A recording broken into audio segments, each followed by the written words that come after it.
হে everyone, এটা ছিল আমাদের বাড়ির কালী পুজোর দিন। তো আমরা সবাই ভাই বোনরা মিলে চলে গেছিলাম মাকে আনার জন্য।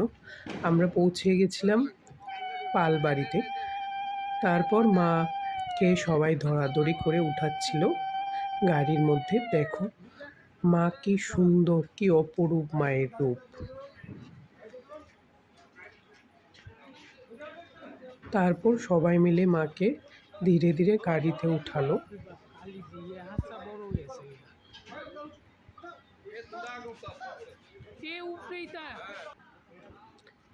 আমরা সবাই উঠে গেছিলাম গাড়ির মধ্যে, কারণ আমরা যেই গাড়ি দিয়ে মাকে নিয়েছিল আমরা এই গাড়িতেই উঠেছিলাম। তারপরে পৌঁছে গেছিলাম বাড়িতে।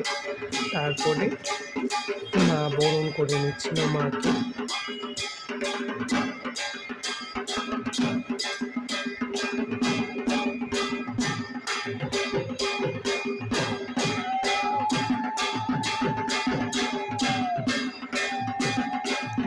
মা এতদিন পরে আমাদের বাড়িতে এলো, প্রায় 1 বছর পর। খুব ভালো লাগে। তারপর ধীরে ধীরে সবাই মিলে মাকে বাড়ির মধ্যে ঢুকিয়ে নিয়েছিল। কেমন লাগলো ব্লগটা জানিও।